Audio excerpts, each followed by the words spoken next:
우리의 찬양을 받기 합당하신 주님, 주님의 이름을 높여드리며 주님을 영광받아 주시옵소서. 할렐루야 할렐루야 찬양을 주님께 할렐루야 합당하신 주께 할렐루야 찬양을 주님께 할렐루야 합당하신 주께 두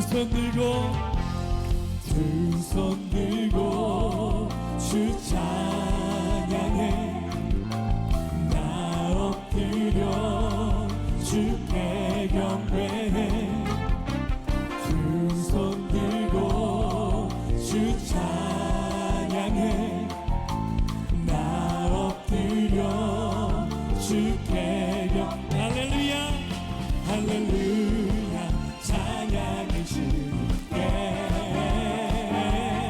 할렐루야 합당하신 주께 할렐루야 찬양을 주님께 할렐루야 합당하신 주께 두 손 들고 주 찬양해 나 엎드려 주께 경배해 두 손 들고 주 찬양해 나 엎드려 주께 경배 더 큰 목소리로 할렐루야 찬양을 주님께 할렐루야 합당하신 주께 할렐루야 찬양을 주님께 할렐루야 합당하신 주께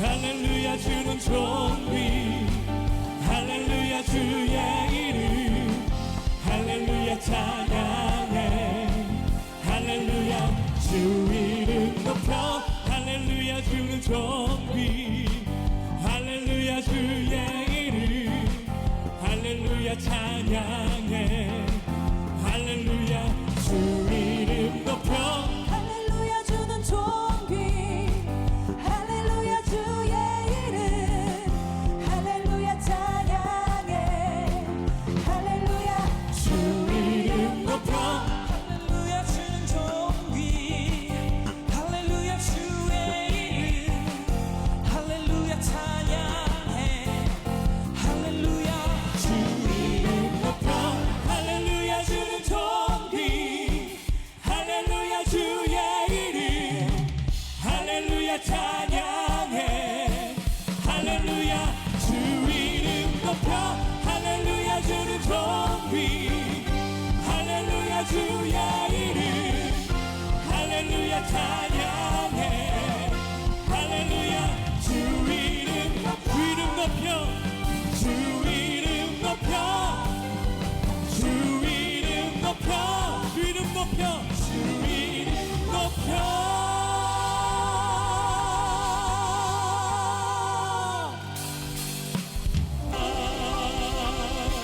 오늘 16장 1, 2, 3절을 가지고 말씀을 전하겠습니다.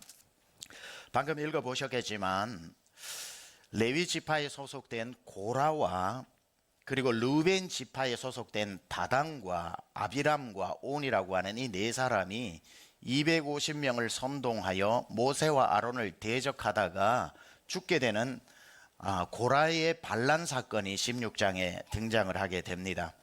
16장 전체에 원래 말씀을 가지고 설교를 하려다가 분량도 굉장히 많고 또 좀 쪼개어서 말씀을 전해서 받을 교훈이 있어서 오늘 1절에서 3절까지만 말씀을 드렸지만 1절에서 3절을 이해하기 위해서는 16장 전체를 간단하게라도 여러분들이 좀 살펴볼 필요가 있습니다. 고라와 그리고 르벤 족속에 있었던 다단, 아비람, 온이 250명과 함께 이 모세와 아론을 찾아와서 하나님이 당신과만 함께 하시냐, 우리와도 함께 하시지 않느냐, 왜 당신들은 제사장이 되고 우리는 레위 족속으로 회막에서 허드렛 일이라도 해야 되는가, 왜 당신들은 산삼뿌리 먹고 우리는 무뿌리 먹는 심정이냐, 뭐가 달라서 그렇단 말인가 하고는 반란이 일어나게 되고 백성들이 우왕좌왕하게 됩니다. 그때에 하나님께서 모세를 명하여 향로에다가 불을 피워 가지고 와서 하나님이 250명의 불을 받으시는지 모세와 아론의 불을 받으시는지 하나님이 누구를 택하시는지를 보자라고 해서 좋다, 그렇게 향로 250개의 불을 담아서 하나님 앞에 분향하러 나가니 하나님께서 이 아론의 분향단을 받으시고 나머지 250명 고라와 다단과 아비람과 온이 그 자리에서 하나님의 불이 나와 땅이 갈라져서 땅 속으로 들어가게 되고 파묻혀 버리게 되죠. 나머지 250명은 그 하나님의 분향단에서 나온 불로 다 태워져 죽게 되면서 심판을 받게 됩니다. 그 모습을 보고 백성들이 회개를 해야 되는데 회개를 하지 않고 어떻게 그렇게 할 수가 있냐, 하나님이 어떻게 모세 너는 가만 보고만 있었냐라고 오히려 회개하기는커녕 더 원망의 소리가 커지자 하나님이 전염병, 연병을 보내어 가지고 사람들을 죽이게 되고 심판하시는 게 14,700명이 죽게 되면서 오늘 16장 전체 이야기가 마무리되게 되는 비극적인 광야에서 일어난 사건입니다. 그 이야기들은 조금씩 우리가 좀 살펴보겠는데 지금부터 이들의 반역과 심판의 이유가 무엇인지, 그리고 우리가 교회 생활을 하게 될 때에 어떻게 해야 고라와 아비람과 이런 온과 이런 아비람의 자리에, 다단의 자리에 서지 않은지, 교회를 파괴하고 무너지게 만드는 가장 큰 문제가 뭔지를 살펴보고 몇 가지 그 이유를 한번 오늘 본문에서 살펴볼 테니까 여러분 돌아가실 때까지 여러분 마음에 이 마음 없으시기를 축복합니다. 이 마음이 있으면 교회를 무너뜨리게 되는 거고 이 마음이 있으면 교회를 세우게 되는 건데, 교회를 무너뜨리는 마음은 일체 죽을 때까지 내 마음에 주여 없게 하옵시고 교회를 세우는 마음만 내 안에 충만하게 하여 주옵소서. 이 네 명이 당을 지어서 모세와 아론을 대적하게 될 때에 그 첫 번째 교회를 파괴시키는 죄는 무엇인가? 바로 시기심입니다.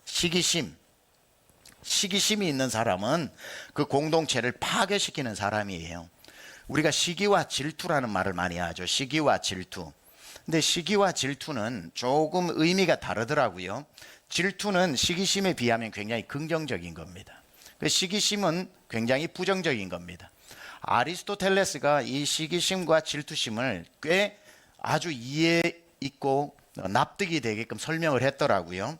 아리스토텔레스의 해석에 의하면 첫째, 질투란 초점이 나에게 있는 거예요. 나에게 있는데 초점이 내가 되어서 내가 좋아하는 사람, 내 옆에 있는 사람, 이웃이 가진 것을 내가 가지지 못해서 생기는 슬픈 감정이에요.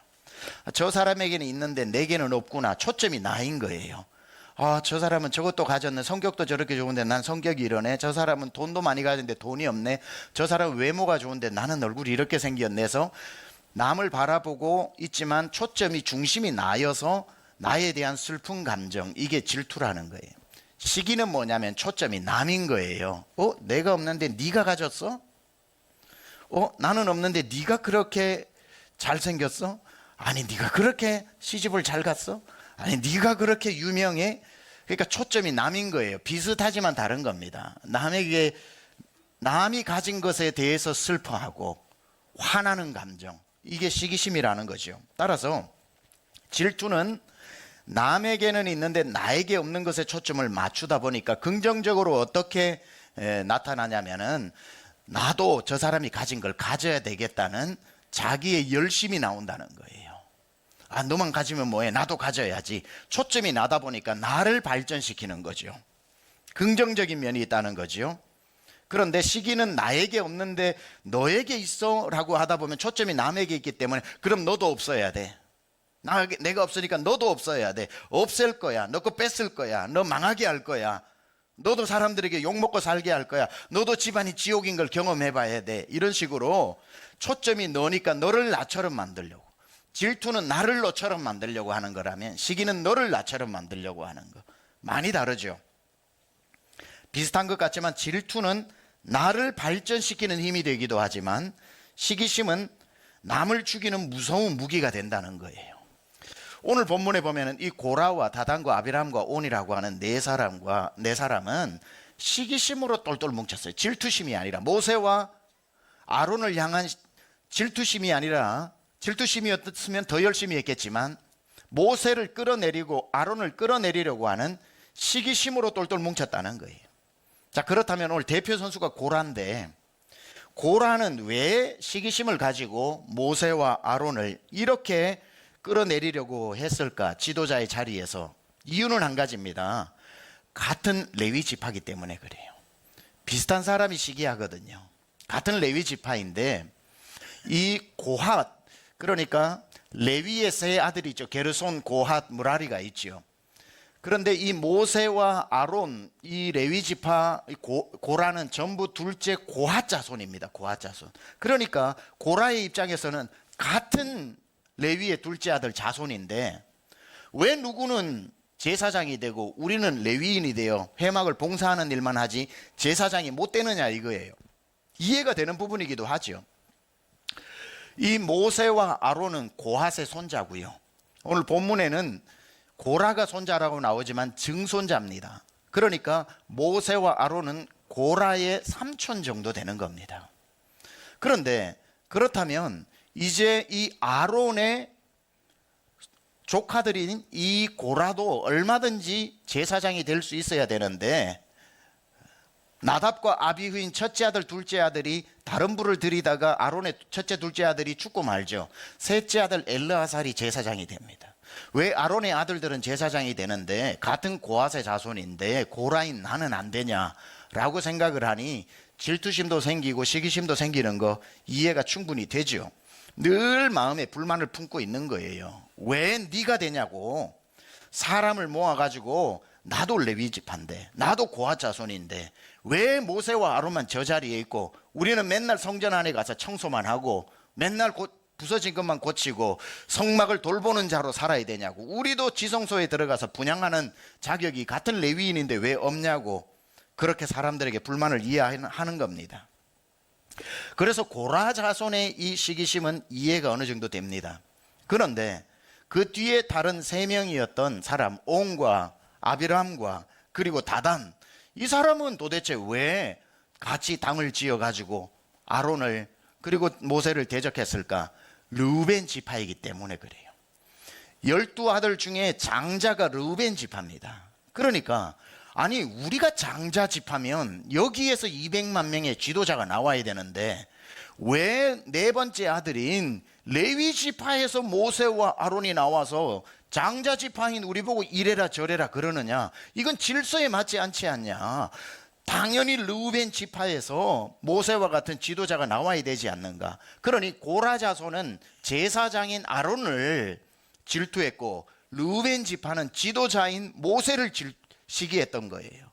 그러니까 르우벤 지파가 볼 때는 모세가 자기들을 다스리는 게 싫었고 같은 레위 지파인 고라는 아론이 제사장만 되는 게 싫었기 때문에 시기심이 생기게 되는 거죠. 다 이해가 되는 부분입니다. 시기 받지 말자가 아니라 오늘은 우리가 말씀 듣는 자리니까 여러분이 누구를 시기하는 분들이 되지 말라는 거예요. 여러분 옆에 괴로움을 주는 사람 되지 마십시오. 다 마음속에는 질투심인지 시기심인지 모를 그런 마음들이 있죠. 남이 잘 되면 사촌이 땅을 사도 배가 아픈데 잘 되는 게 얼마나 그렇습니까마는 오늘 우리가 그리스도인이라는 게 뭡니까? 그 마음을 누르고 좋은 마음으로 살아가는 거 아닙니까? 그래서 여러분 가장 가까이 있는 사람 시기하지 마세요. 오늘부터 우리 금요 식구들 다 시기하지 말고 축복해 주시기를 축복합니다. 여러분이 축복해 주는 사람이 되어야지 시기하고 질투하면 안 됩니다. 시기는 결국 나도 죽고 너도 죽이는 거고 축복은 나도 살고 너도 살리는 거예요. 두 번째 교회를 파괴하는 죄가 뭔가 보니까 내 이름을 드러낼 때입니다. 내 이름에 집착하고 내 이름을 드러낼 때 100번 양보하고서라도 같은 레위 지파인 고라의 마음을 우리 이해하고 장자 지파인 르우벤의 자손들의 마음을 이해하겠는데 같이 협력한 250명은 도대체 왜 그 당을 짓는데 함께 줄을 섰을까? 250명에게는 무슨 문제가 있었던 것일까? 2절에 그 이유가 나와요. 이스라엘 자손 총회에서 택함을 받은 자, 곧 회중 가운데서 이름 있는 지휘관 250명과 함께 일어나 모세를 거스르내더라. 여기 보니까 이름 있는 지휘관, 이름 있는, 한문으로 하면 뭐죠? 유명입니다. 유명한 지휘관, 이름 있는, 이름만 되면 200만 명이 다 아는 사람이라는 뜻이에요. 대단한 사람이죠. 250명은 총회에서 택함을 받은 자라고 소개하고 있습니다. 총회, 회중총회, 어른만 60만 명 되는 전체 회중 200만 명에서 250명의 택함을 받았으니 얼마나 대단한 사람입니까? 그런 이름을 다 알겠죠. 그리고 250명으로 택함을 받은 수준에 머무는 것이 아니라 회중들 사이에서도 이름 되면 250명의 이름은 아는 이름 있는 지휘관 250명이라고 그럽니다. 모든 사람으로부터 택함을 받고 모든 사람이 자기가 걸어갈 때 이름을 기억하는 사람, 유명한 자들이었습니다. 총회가 택해주고 사람들이 내 이름을 알아줄 때쯤 되면 사람은 그때부터 교만해지고 착각에 빠지게 됩니다. 나보다 더 유명한 사람이 있다는 게 싫어져요. 내 이름을 다 아는 데서 끝이 나야지 나보다 더 유명한 사람이 있다는 게 불편해져요. 그때부터 저 사람 없으면 내가 제일 유명할 텐데. 모세가 유명해요. 250명이 유명해요. 아무리 이 사람들 이름을 다 알고 있어도 모세 아론보다 유명할 수는 없는 거죠. 그러니 모세 아론의 유명세가 불편한 거예요. 저들만 없으면 내가 제일 유명한 사람이 되는데 그렇게 될 수 있다고 착각하고 길 갈 때마다 누구님 이름 불러주니까 최고가 된 것으로 착각하면서 야, 모세 아론 없으면 내가 왕인데.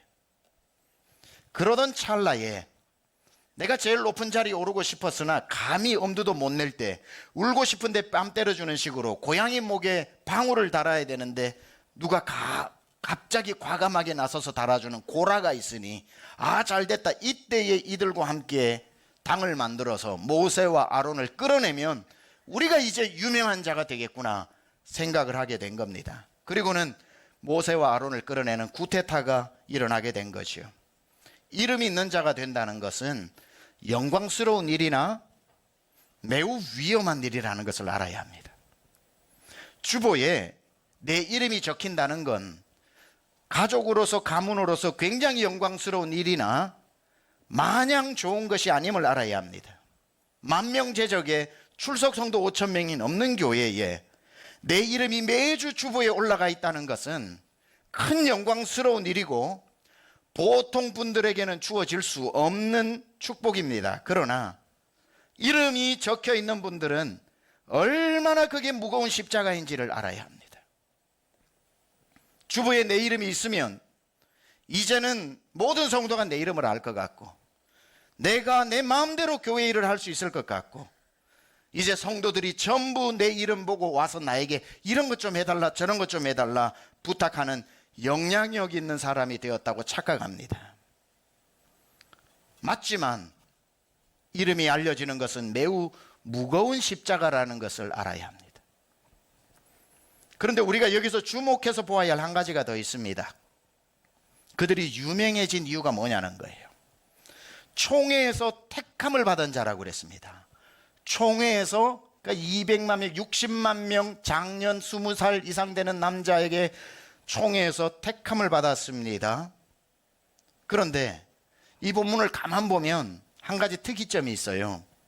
총회에서 그들을 택하여 지휘관으로 삼았다고 했는데 왜 이들을 지휘관으로 삼았는지 이유가 나오지 않는다는 거예요. 그냥 담백하게 총회에서 택함 받은 자, 영어로 마침표, period, 끝.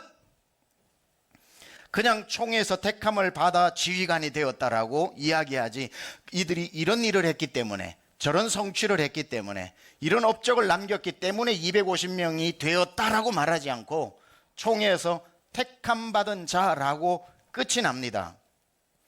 자, 왜 총회에서 이들이 택함을 받았는지 이유가 나오지 않는 이유가 뭘까요?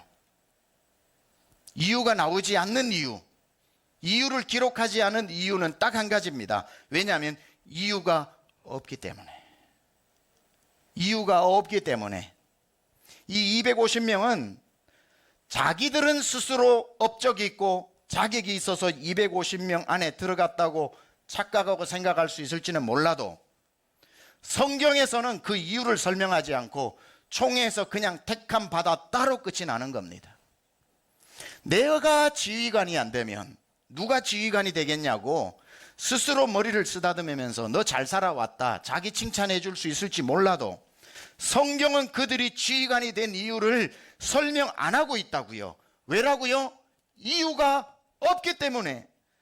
그들이 지휘관으로 택함을 받은 것은 업적이나 성취나 공로가 아니라 굳이 이유를 찾는다면 딱 한 가지 때문입니다. 은혜로 말미암아. 우리가 일꾼 된 것은, 우리가 직분자가 된 것은 목사가 되고 장로가 되고 권사가 되고 목자가 되고 집사가 되고 교사가 되고 무엇이 되고 부서의 회장이 되고 하는 것에 이유를 따지라면 이유가 없어요.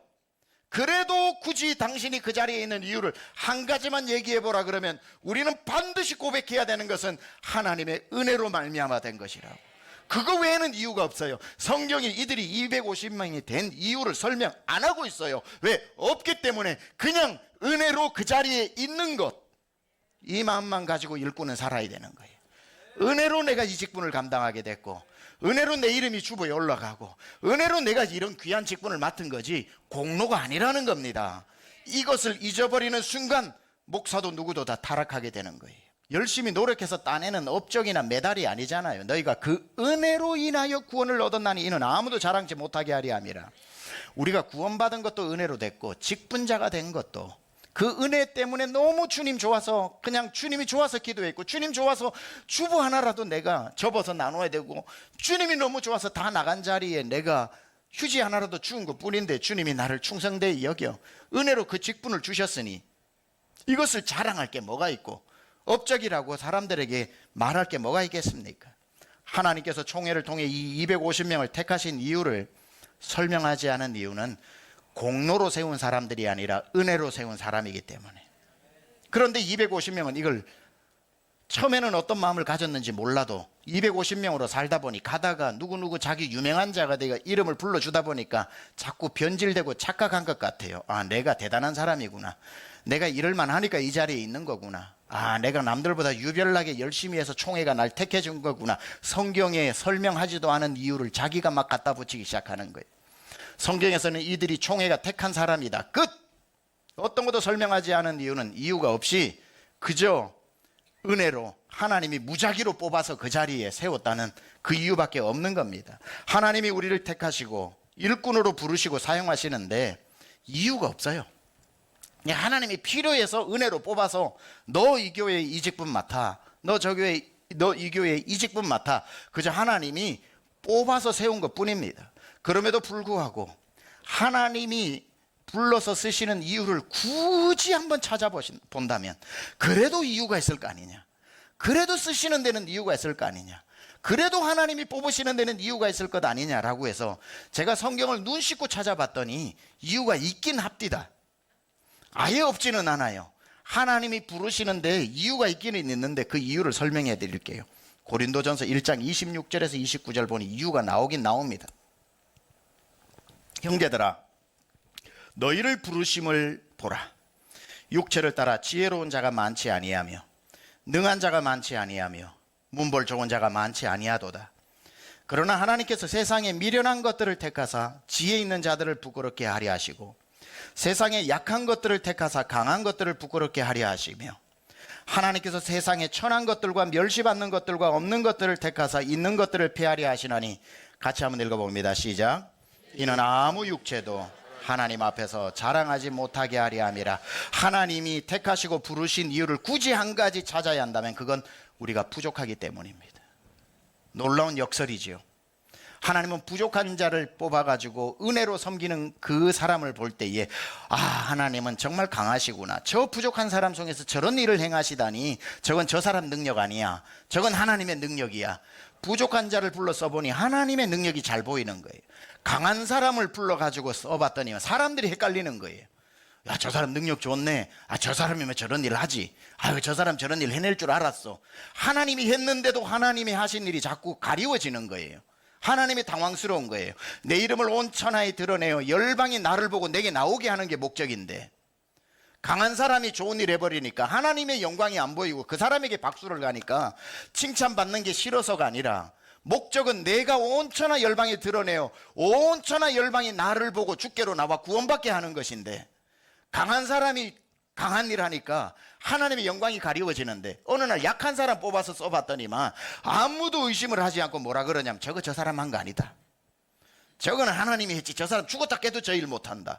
하나님이 잘 보이는 거예요. 그때부터 하나님이, 야, 약한 자를 들었으니 내 영광이 잘 보이는구나. 내가 행한 일이 보이고 하나님께 영광을 돌리고 내게 나와 구원받는구나. 그때부터 하나님은 부족한 자, 약한 자, 지혜롭지 못한 자들을 통해서 지혜로운 일을 하시고, 약한 자를 들어서 강한 자도 못하는 강한 일을 하시고, 없는 자를 불러서 천하 금은보화를 다 가진 사람보다 더 하나님의 일을 후하게 쓰임받는 걸 보면서, 저건 하나님이 했다. 하나님 아니고는 저런 일이 있을 수 없다. 저건 하나님이 행하신 일이다 해서 하나님이 드러나게 하기 위해서 하나님이 즐겨 쓰시는 일꾼을 택하시는 그 기준을 굳이 하나 뽑으라면 부족하고 약하기 때문에. 그러니 우리가 자랑할 게 뭐가 있습니까?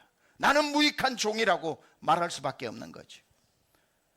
세상 사람 다 흠모하는 내 이름이 어느 직분의 이름을 가지고 주보에 내 이름 석자 굵게 딱 박혀 있다고 그래도 그 당사자는 이렇게 생각해야 되는 거예요. 약하기 때문에 쓰여져 있다. 부족하기 때문에 내가 쓰임받고 있다. 내가 정말 모자란 게 많기 때문에 하나님 영광 드러내시려고 쓰신 것이다. 천하만국을 다 주님 앞으로 인도하려면 가장 그 당시 힘이 좋았던 이집트를 하나님의 만민의 성민으로 삼으셔야지, 왜 포로로 잡혀가고 약하디 약한 세상에서 제일 약한 이스라엘 백성을 하나님은 택하셔서 메시아를 오게 하셨을까? 이유가 나와요. 신명기 7장 6절 7절에 이렇게 나옵니다. 같이 읽어봅니다. 시작. 너는 여호와 내 하나님의 성민이라.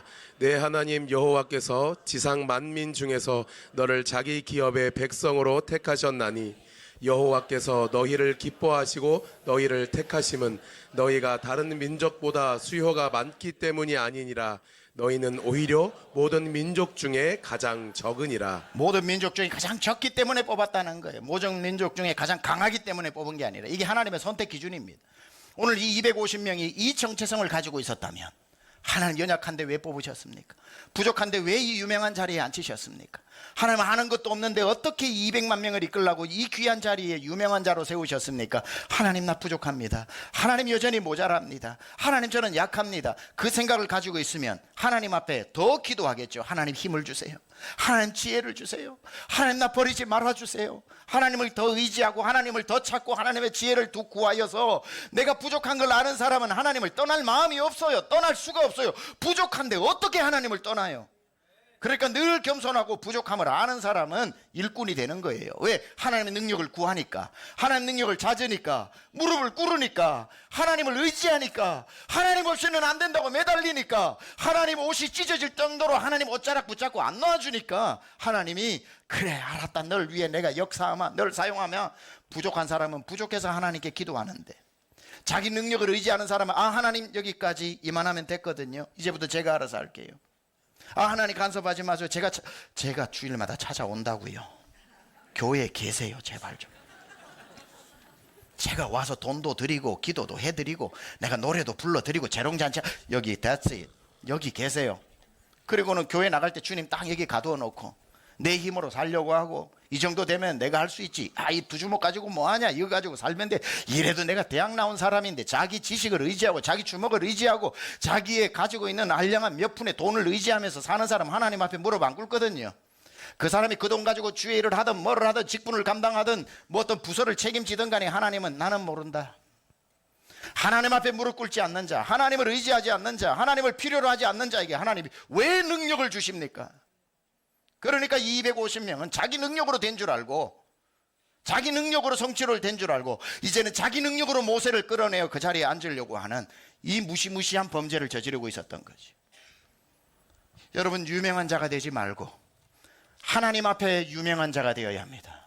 성경은 우리는 하나님 앞에 무명한 자 같으나 유명한 자고, 세상은 우리를 발끝에서 만물의 찌꺼기 같이 여겨도 하나님은 그런 사람을 유명한 자로 여기시기 때문에 사람 앞에 유명한 자가 되기보다 하나님이 우리의 이름을 기억하는 하나님 앞에 유명한 자로 평생 살면서 항상 부족하여 하나님이 은혜로 날 부르셨다, 하나님 날 은혜로 날 부르셨다, 이유가 없다, 그냥 날 택하여 오늘 이 시간에 이 직분을 맡기신 거다, 잘나서 맡기신 것도 아니고 열심히 해서 맡긴 것도 아니고, 열심히 할 것 같으면 더 열심히 하는 사람이 없어서 나를 세웠겠어요?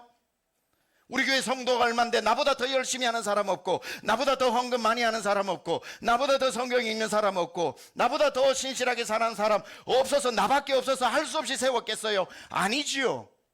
그러니 자랑할 게 없다는 거예요.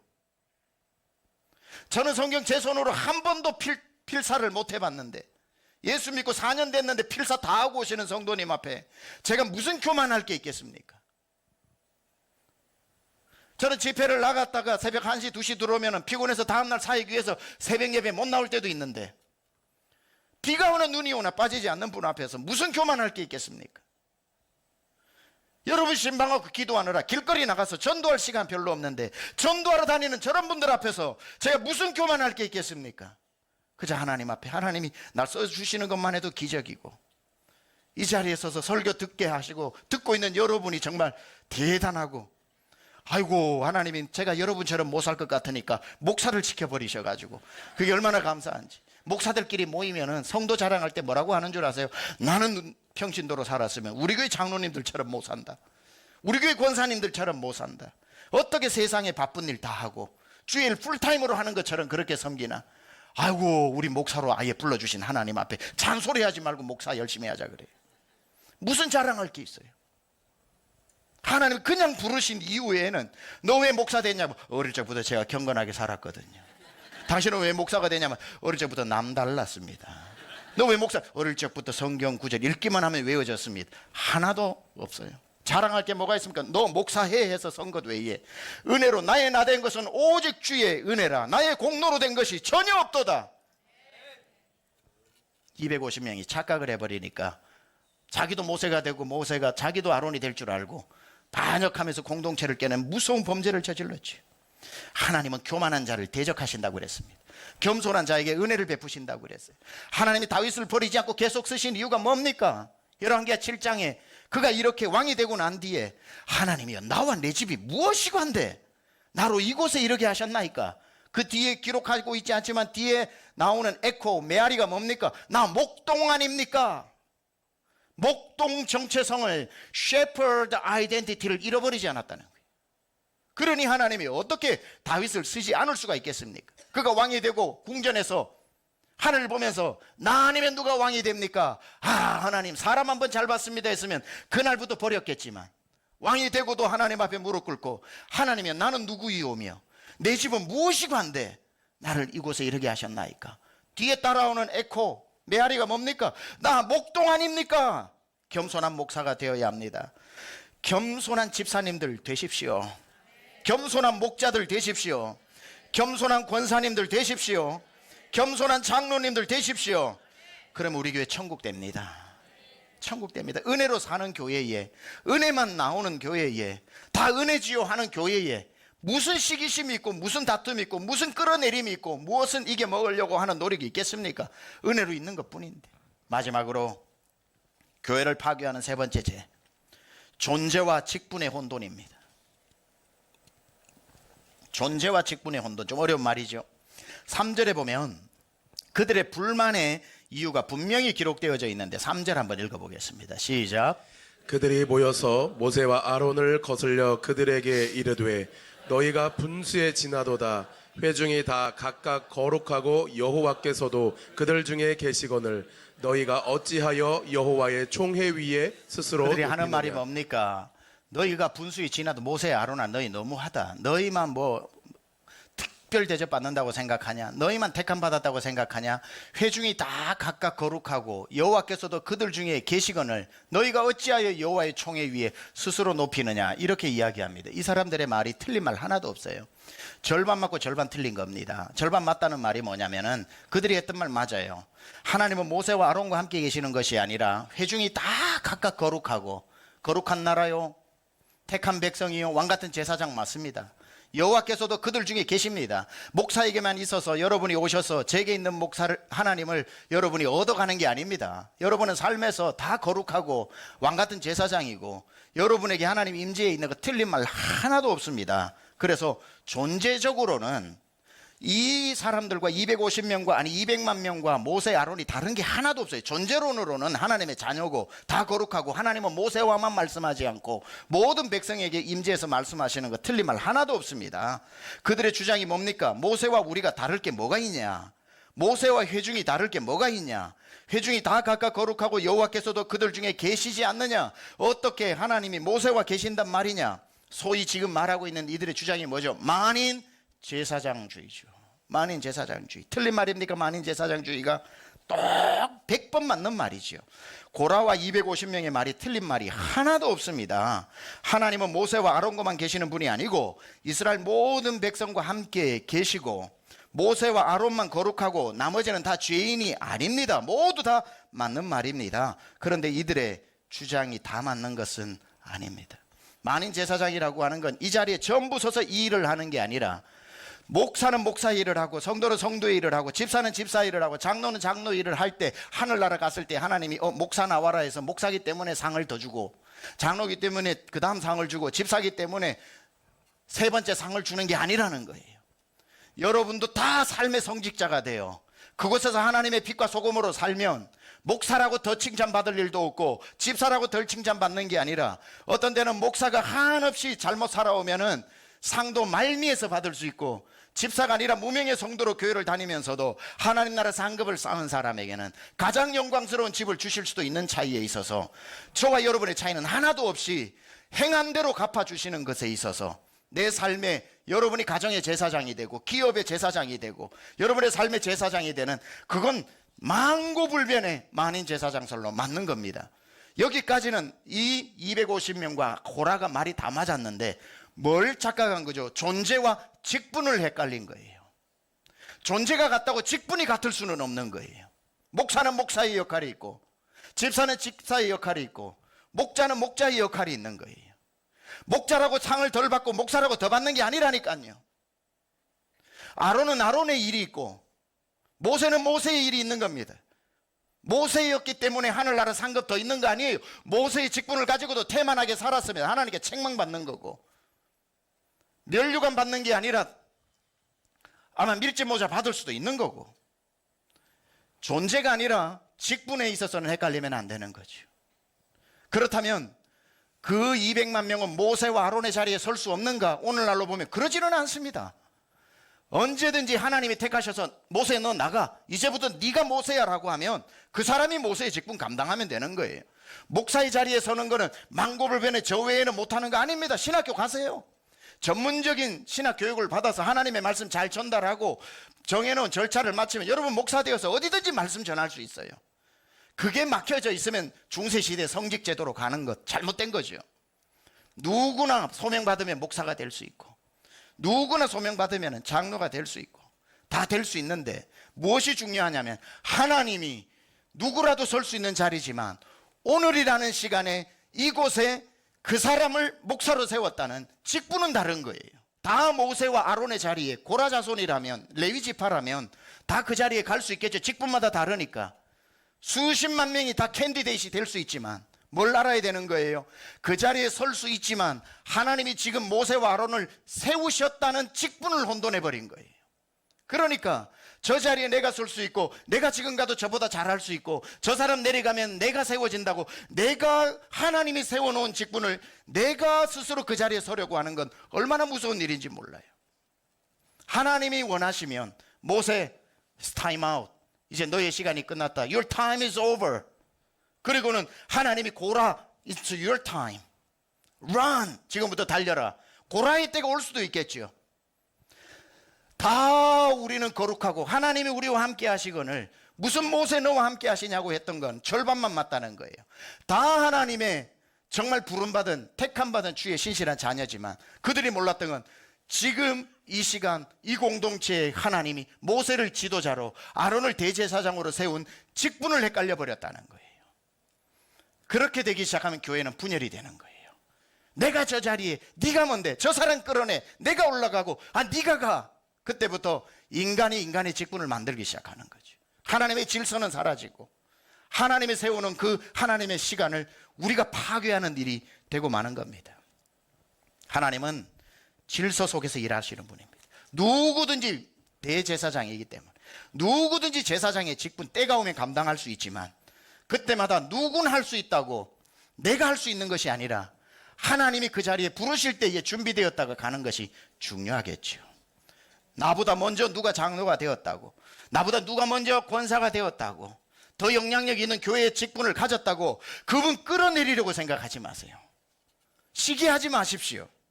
칭찬해 주십시오. 존경해 주십시오. 이렇게 생각하십시오. 이 시간에 저분이 필요해서 하나님이 세우셨구나. 이 기간은 저분을 통해 하나님이 일하시려고 장로의 직분을 주셨구나. 그리고 하나님이 나의 때도 준비하고 계신다면 부족함 없이 쓰임 받기 위해 준비는 하고 있어야 되겠구나. 지금 쓰시는 분들을 칭찬해주고 높여주면 내가 쓰임 받는 그때에 또 준비하는 사람들이 칭찬하고 높여주면서 아름다운 잔치집 같은 교회 되지 않겠습니까? 시기심을 없애고 모든 사람을 축복해 주십시오. 내 이름이 유명해지지 않아도 오직 내 이름이 교회 직분자가 된 것은 어떤 공로가 아니라 하나님의 은혜였다는 것을 알고, 은혜로 날 부르신 이에게 구할 것은 충성밖에 없으니 내가 이루려고 이 직분 맡은 줄 알아 하지 말고, 우리는 하나님의 영원한 둘로서 종이기 때문에 종으로서 이름도 빛도 없이 그 일 감당하시기 바랍니다. 존재와 직분을 흔들리지 말고 혼돈하지 말고, 하나님의 거룩한 나라여 택한 백성이요 왕같은 제사장이지만 하나님이 정해서 세운 사람을 너나 나나 해서 그 직분자를 끌어내리지 말고, 하나님 당신을 지금 쓰시는군요. 하나님 장로님 지금 쓰시는군요. 권사님 이때를 위해 하나님 예비하셨군요. 칭찬해주고 높여줬다가 하나님이 이제는 너 시간이다라고 했을 때는 못합니다 하고 도망가지 말고, 부족한 종 하나님의 은혜로 부르셨으니 섬기겠다고 그렇게 순종하며 나갈 때에 일꾼이 넘쳐나는 교회, 축복이 넘쳐나는 교회, 웃음소리가 넘쳐나는 교회 될 줄 믿습니다.